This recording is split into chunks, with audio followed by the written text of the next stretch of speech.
Hi weavers. 50 తర్వాత అసలు sex గురించి మాట్లాడొద్దా? ఇది అంటే షేమా?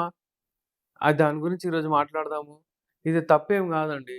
మీరు హెల్తీగా ఉండాలి అంటే, మీరు 50 తర్వాత గూడా మీరు అంటే పార్టిసిపేట్ చేయాలే. అదైతే డెఫినెట్‌లీ మీరు ఫాలో అవ్వాలి. కానీ 50 తర్వాత యూజువల్లీ 35, 40, 45 తర్వాత ఏమవుతుందంటే, మీకు ఈ హార్మోన్స్ ఏవైతే కంపల్సరీ డెఫినెట్‌లీ తక్కువైపోతాయి. ఎప్పుడైతే మీ హార్మోన్స్ తగ్గిపోతాయో, మీకు అంటే ఆసక్తి రాకపోవడం, ఇంట్రెస్ట్ రాకపోవడం ఎక్కువైపోతుంది. అంటే నాకు ఇంట్రెస్ట్ లేదు. ఇప్పుడు ఇంట్రెస్ట్ అటు ఇటుకి పోతలేదు. దాన్నంటారు లిబిడో. లిబిడో తక్కువైపోతుంది. అయితే సెక్స్ డిజైర్ లో అయిపోతుంది. ఎందుకంటే మీ హార్మోన్స్ తగ్గుతాయి. డెఫినెట్‌లీ తగ్గుతాయి. కానీ 50 తర్వాత అవి విపరీతంగా మళ్ళీ ఇంక్రీజ్ అవుతాయి. మీరెప్పుడైతే రెస్ట్ తీసుకుంటారో ఎందుకంటే మీరు ఎక్కువగా చూడండి ఇప్పుడు 28 నుంచి 50 వరకు మీరు ఎక్కువగా పని చేస్తుంటారు సామాన్యంగా. 50 తర్వాత మీరు స్టేబుల్ అయిపోతారు. ఎప్పుడైతే స్టేబుల్ అవుతారో మీ హార్మోన్ లెవెల్స్ మళ్ళీ అక్కడ విపరీతంగా 50 తర్వాత మీరు రిలాక్స్ అయిపోతారు నార్మల్లీ. అప్పుడు ఇంక్రీజ్ అయితాయి మీ హార్మోన్స్. ఇంక్రీజ్ అవ్వగానే మీకు కలవాలనే ఆసక్తి పెరుగుతది.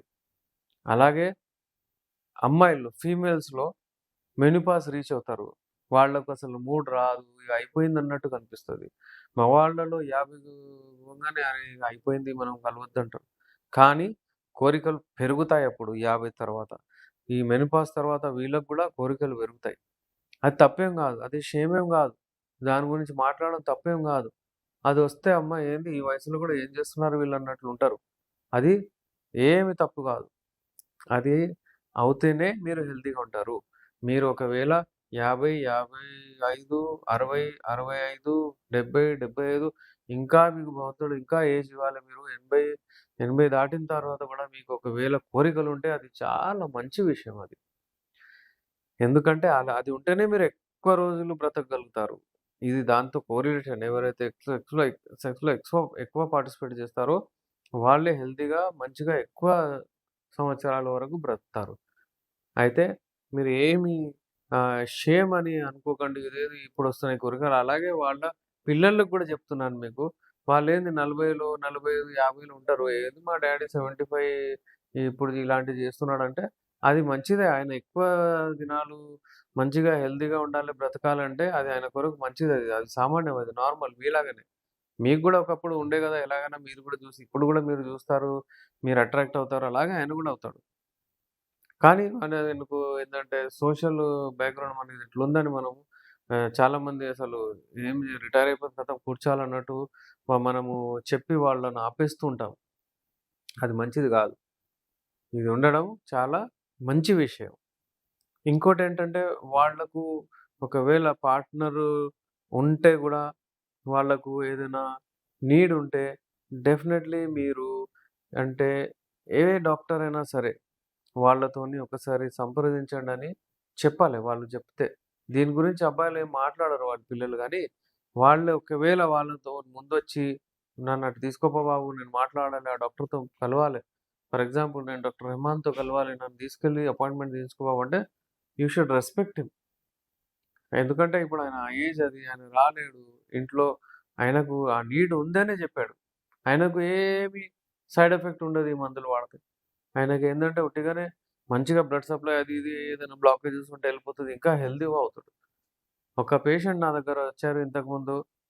అతను అంటే ఫోను చేసి మెడిసిన్ తెప్పించాడు గానీ, వాళ్ళ అబ్బాయి ఆ మెడిసిన్ రిటర్న్ చేయించాడు. ఇంతకుముందు కూడా చాలా వీడియోస్ నేను చెప్పాను. చాలా హర్ట్ అయ్యాను నేను. చాలా మంచిగా కనపడలేదు అంటే పేషెంట్ కూడా చాలా హర్ట్ అయ్యాడు.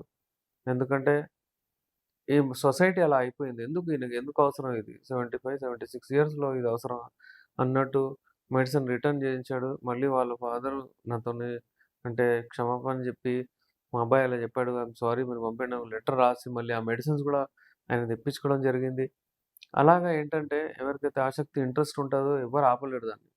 అందుకనే పెద్దోళ్ళకి మనం రెస్పెక్ట్ ఇవ్వాలి. వాళ్ళకి గూడా ఈ కోరికలుంటాయి. వాళ్ళకి గూడా ఇంకా కోరికలు విపరీతంగా వస్తది. కానీ అప్పుడప్పుడు వాళ్ళ అంగం వాళ్ళకు సహకరించదు. అలాంటప్పుడు వాళ్ళకు మెడిసిన్స్ అవసరం ఉంటాయి. వాళ్ళకు ఎవరైనా ఎలాంటిది ఏమైనా ప్రాబ్లమ్స్ ఉంటే మీరొచ్చి మాతో కలవచ్చు, ఫోను జేయొచ్చు, డీటెయిల్‌గా మాట్లాడి మెడిసిన్ తెప్పించుకోవచ్చు.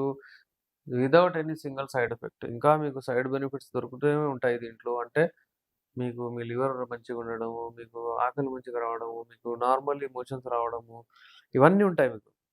సో, వ్యూవర్స్ చూసారు గదా! 50 దాటిన తర్వాత షేమ్ ఎప్పుడు మీరనుకోవద్దు. అంటే నాకు సిగ్గు ఎప్పుడు ఉండదు. మీకు సిగ్గుపడొద్దు. ఎవరి ముంగటైనా గాని మీరు సిగ్గుపడుతున్నారంటే అది మనకు లాస్. డైరెక్ట్‌లీ మీరు డిసైడ్ జేయండి. ఫోను జేయండి. ఫోను ఎత్తండి. మాట్లాడండి. నాతో మాట్లాడండి. ఏ ఏజ్ అయినా సరే.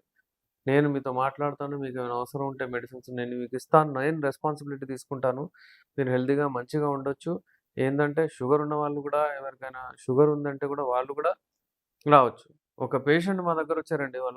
ఆయనకేందంటే వీర్యం వెళ్తలేదు నాకిలా ఉంది. షేమ్ వల్లనా అంటే సిగ్గు వలన ఎవరికీ చెప్తలేడు.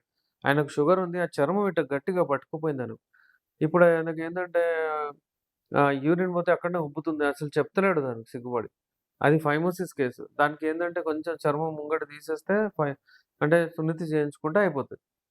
అయితే సిగ్గుపడితే కాదండి. అది కూడా పార్ట్ ఆఫ్ ద బాడీ. అది ఆ యాక్ట్ అయిందనే అంటే పిల్లలు పుట్టారు. ఆ పిల్లలే ఇప్పుడు అబ్జెక్షన్ చేస్తే ఎలా? అందుకే ఏంటంటే ఎప్పుడైనా సరే మీరు పెద్దోళ్ళకు రెస్పెక్ట్ ఇవ్వండి. వాళ్ళేం చెప్పదలుచుకుంటున్నారో చూడండి. మీరు పెద్దోళ్ళు గూడా డైరెక్ట్‌లీ మీ డెసిషన్ మీరు తీసుకోండి. కానీ కరెక్ట్ క్వాలిఫైడ్ పర్సన్ దగ్గరెళ్లి నేను గాకున్నా గాని క్వాలిఫైడ్ దగ్గర వెళ్లి మీరు మెడిసిన్స్ తీసుకోవాలి. తీసుకుంటేనే మీకు ది బెస్ట్ రిజల్ట్స్ ఒస్తాయి. నేను మీ doctor SR Rehman MD Unani Nampally Hyderabad నుంచి. వ్యూవర్స్ మా ఛానెల్‌ని సబ్స్క్రైబ్ జేయండి, షేర్ జేయండి. Doctor SR Rehman official YouTube channel detail videos అన్నీ నేను అందులో ఏస్తుంటాను. మీరు చూడొచ్చు.